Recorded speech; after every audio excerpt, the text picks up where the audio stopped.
I'm Andrew Peach, and at 13 hours GMT on Wednesday the 28th of August, these are our main stories. Israel's carrying out a major military operation in the occupied West Bank, targeting at least 4 Palestinian cities at the same time. As Ukraine's president says the incursion into Russian territory is part of a victory plan, we hear from a resident in the city of Suja in the Russian Kursk region. Japan issues an emergency warning as a powerful typhoon approaches. Also in this podcast, Afghan women defy new Taliban law by posting videos of singing.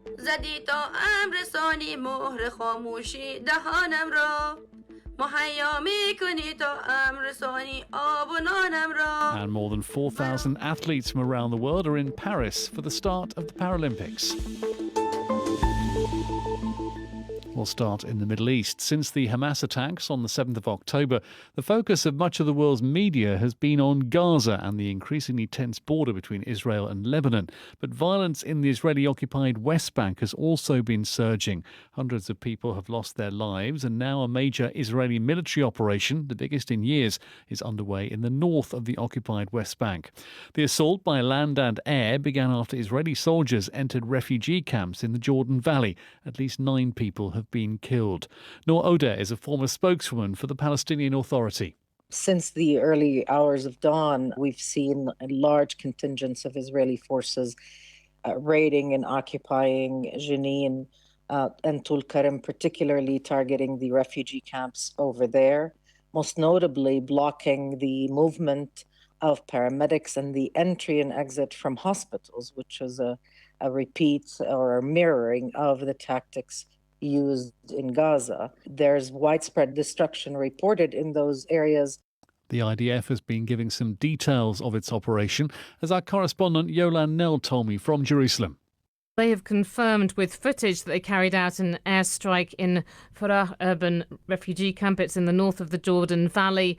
And there's also been another airstrike on a car near Jenin. That was overnight. But the Israeli military says in this ongoing major military operation, it is making arrests. It says it is dismantling explosives and has confiscated a quantity of weapons, releasing pictures, it says, show that. Certainly we've seen in footage shared on social media, Israeli armoured vehicles entering and closing off these different towns and cities. The main focus is Jenin, Tulkarem and Tubas.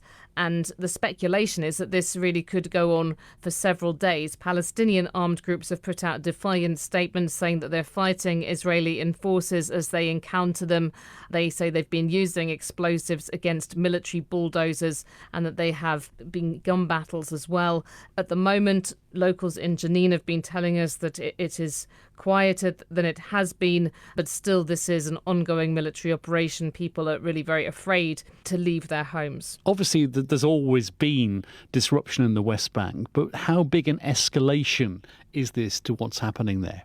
Yeah, I mean, the violence in the West Bank was going on prior to the war in Gaza. In fact, that was really a main focus of the Israeli military, saying it was involved in a wide-scale counter-terrorism operation. We had near nightly raids before the war, but then violence has just surged further since the start of the war. Israel really sort of stepped up action against Palestinian armed groups, particularly Hamas and Islamic Jihad.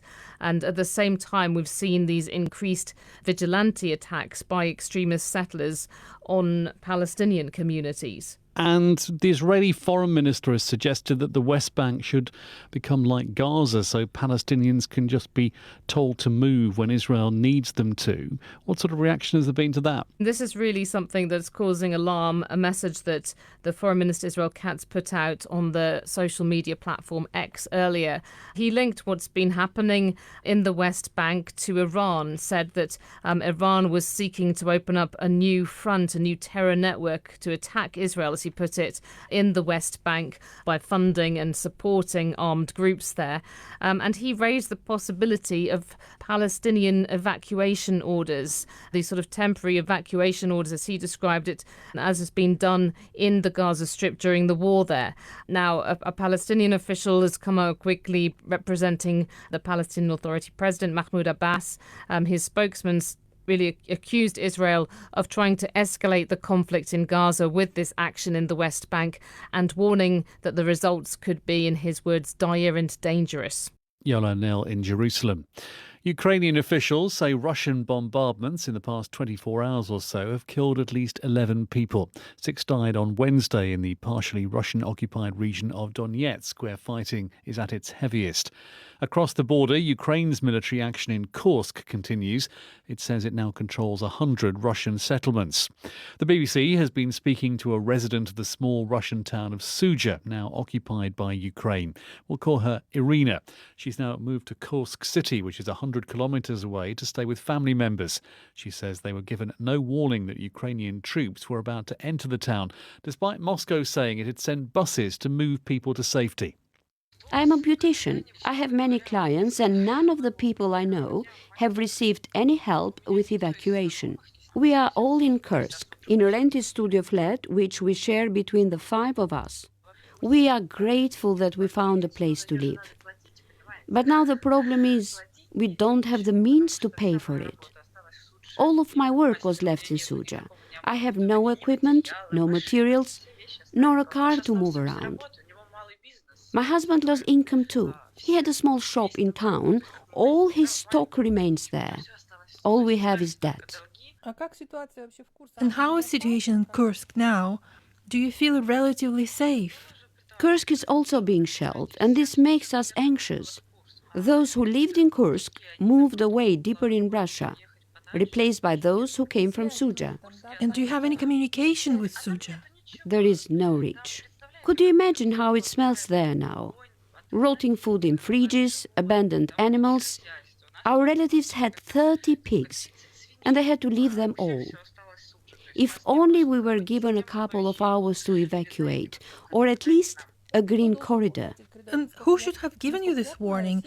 From what I understand, Russia did not know about any impending incursion. But everyone else knew. I work with women, many of whom have relatives in Ukraine, and they told me that something was going on in Sumy across the border. The Ukrainians brought in heavy machinery, people noticed some movements, evacuations were taking place. Why we, the regular people, knew that something was brooding across in Sumy, but nobody else did. You blame the Russian security forces then? Certainly, but they probably couldn't expect that there will be an incursion. There was a lot of shelling during the last 2 years, but the border was never crossed. You told me earlier that in the last 2 years, the whole of Suja helped the Russian soldiers in defense against Ukraine. My husband helped the soldiers so much without asking for anything else in return, so that our boys could defend us. He was giving them gloves, mouse traps, for when they were stuck in the trenches. We are ordinary people. Nothing depends on us. Do you think we want these deaths? All we want is peace, because if the fighting continues, Suja will disappear.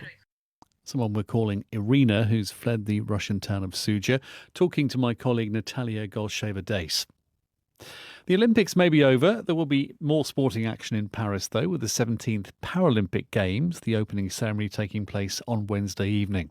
More than 4,000 athletes from all over the world and a team of refugees will compete during the next couple of weeks.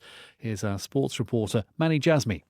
2.5 weeks after the Olympics, Paris is back in competition mode. All the Paralympic sports will use Olympic venues. The beach volleyball sandpit at the Eiffel Tower has been levelled and covered by an artificial pitch for the blind football.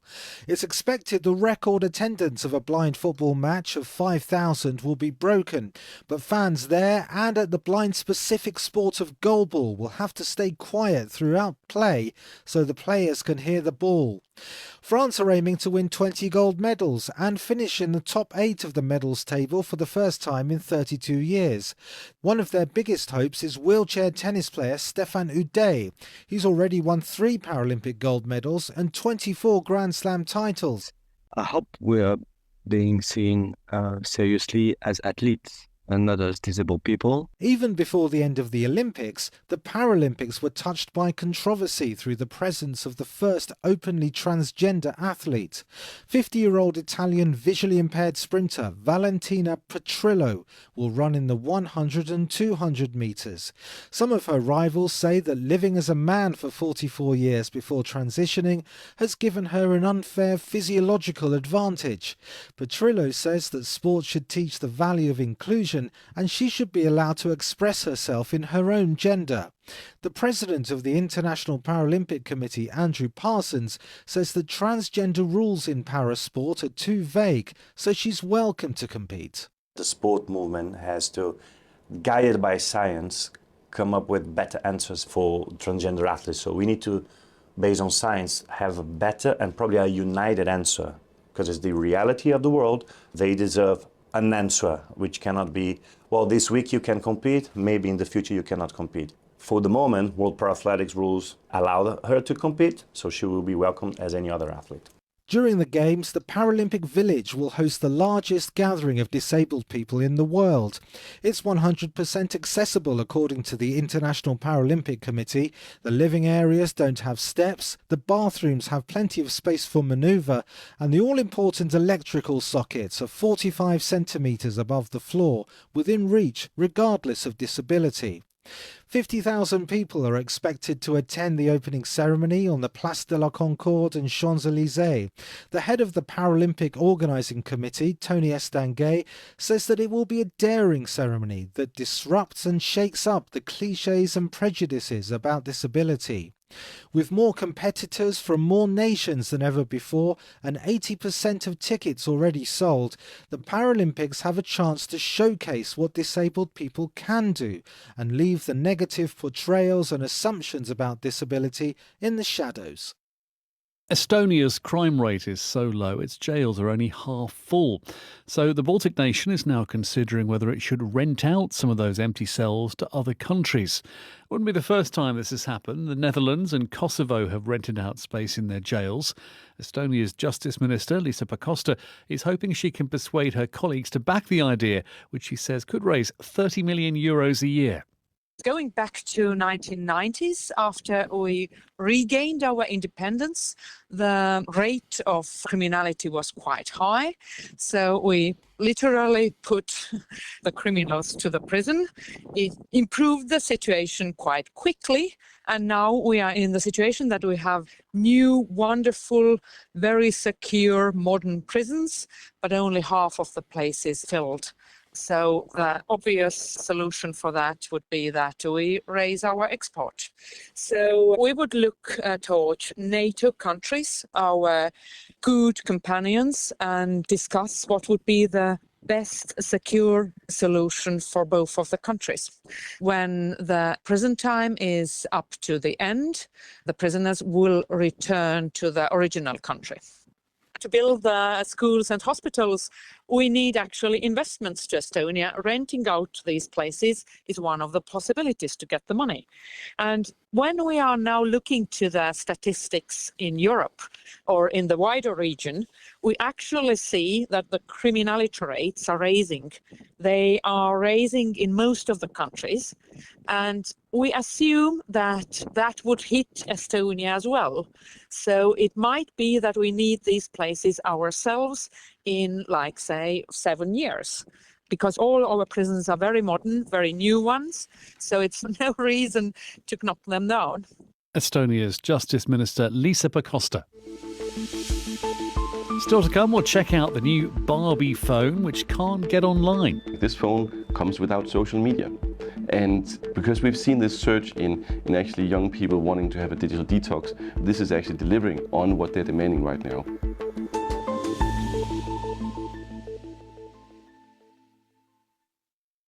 Pope Francis has condemned efforts to repel migrants and block their routes, calling them a grave sin. During his weekly general audience, he strongly criticised those who don't help migrant boats or who abandon refugees in the desert, saying migration policy worldwide should be based on justice and brotherhood. As record numbers of young Africans risk their lives trying to get to the Spanish Canary Islands off the northwest coast of Africa, this week Spain's Prime Minister Pedro Sanchez is visiting Senegal, Mauritania and the Gambia for talks on the issue. Victoria Uwanhunda has been talking to our reporter Kadidiatu Cisse, who's been looking into this new route and talking to migrants and their loved ones. Most of these migrants use the route from West Africa to the Canary Islands, and it's linked to, first of all, more border control in most European countries, considering that they have toughened their migration policies. And so West African migrants have increasingly chosen the Canary Islands route because it requires less hassle in the sense that they would need to cross the Sahara Desert and the Mediterranean if they choose the Mediterranean alternatives. It appears to be an option that would potentially result in more success. You've been speaking to people who've taken this journey as well as their family members. What kind of stories have they shared with you? I think it's important to emphasize that these are people who actually really love their countries from what they've told me. They just want to leave, but it's a bit more complex. I spoke to a Senegalese lady whose name is Amina. Her son was sadly found dead on a boat in the Dominican Republic earlier this month. It came as a shock because he was initially working in Mauritania. Let's hear what she says. He had mentioned to travel for a long time, but he never mentioned he was planning to take a boat. I asked him where he was planning to go and he said Morocco. But a week after his departure, we still hadn't heard from him. Every single day I would ask myself, where is he? We found out he had died on social media. His only desire was to make a living and support his family. My heart is broken. Your body is found in the Dominican Republic and you had left off from Senegal. I just did a Google search and it's 5,900 kilometers we're talking about. But what are the West African authorities, leaders doing to stop this? Many of them have promised that they would create jobs, that they would reduce the prices of food staples, or that they would ensure that economic growth would take place. And from what local immigration experts have told me, it seems that young people are not willing to wait, potentially for years or decades, so that they would see the results of all those efforts. They feel like their only option is to leave. Kadidiatu Cisse reporting. The latest move against women by the Taliban government of Afghanistan is about their faces, body and voices. A new law tells them how they must cover up if they're outside and bans women from speaking in public. Some Afghan women have responded by posting videos of themselves singing.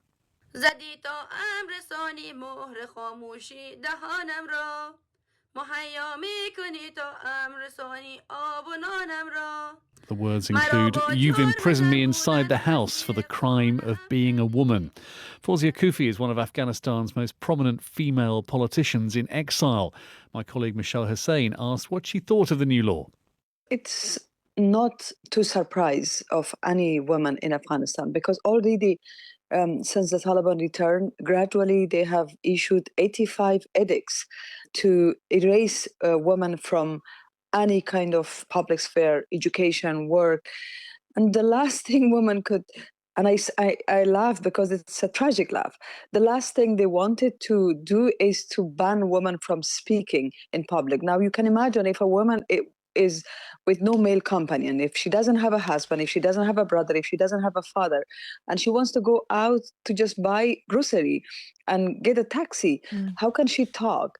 A woman from Kabul the other day was telling me that she actually waited for half an hour to convince a taxi driver to charge her double to take her from one place to the other because the taxi driver was scared. So, unfortunately, this is the last nail in the coffin of women's rights in Afghanistan that the Taliban did. Does it mean that essentially women will be confined in the home because, as you say, this affects getting anywhere, shopping, like all sorts of activities that were technically still available?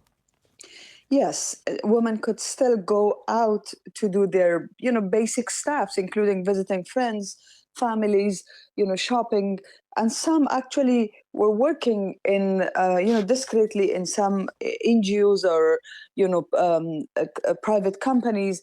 Discreetly, they were still trying their way to work, despite, the shrinking space for them. But after this law, and if they start enforcing, which in some provinces they have, the Department of Vice and Virtue started enforcing, it is actually basically controlling any move by women. And what is surprised to me that in a country where, according to the UN report, more than 90% of the population is under poverty line, why is the Taliban only, think that by enforcing further and further restrictions on women that they can protect Islam? Yeah. And why is Afghanistan different from the rest of Muslim world? In fact, actually, they are the one creating Islamophobia. And I think it's time for the Muslim countries, especially Muslim women around the world, to start, challenging these narratives of misrepresentation of Islam by Taliban. What makes the women of Afghanistan different from other Muslim women? It's just the patriarchy and the Taliban fear of women getting power and the Taliban losing power. Fawzia Kufi, one of Afghanistan's most prominent female politicians in exile, talking to Michelle Hussein. Japan has issued an emergency warning as a powerful typhoon approaches the southwest of the country. The carmaker Toyota has suspended all production. Around 800,000 people have been moved to safety from their homes. Our Asia Pacific editor Mickey Bristow is following developments. We're talking about Typhoon Shanshan, which is currently sitting menacingly off the southern coast of Japan. That's going to move northwards in the next couple of hours, make landfall, and then veer northeastwards. And over the next few days, at its current trajectory, it looks as though it's going to cross the whole of the Japanese landmass. Japanese are saying this is a very strong storm indeed, with winds gusting at more than 200 kilometres an hour. That's powerful enough to tear down a house. So you get some kind of idea of the strength of this storm. Of course, there's going to be torrential rain as well, so there's potential for flooding. People along rivers, as you mentioned there, some people have already been evacuated, and in coastal areas where there are going to be tidal surges. So at the moment, this storm hasn't hit, but Japan is bracing itself. It's a very densely populated country, which makes dealing with this kind of situation even more difficult. Indeed. Japan's also, though, used to dealing with natural disasters, including typhoons of this size. And if you look at some of the preparations that have already taken place, it just indicates that air travel has been suspended already in some areas, particularly the southwest of the country. Bullet trains are running normally at the moment, but over the coming days, as this strong typhoon makes its way across Japan, those could be stopped. The authorities are warning people not to drive if it's windy. People have been evacuated. Factories are closing down. Postal delivery services have already been suspended. So this is a country used to dealing with natural disasters like this and is already prepared. At the moment, we're not quite sure the course of this typhoon. It might veer off, so some of the worst effects might not happen. But if it does, we're going to be talking about Typhoon Shanshan for the next couple of days.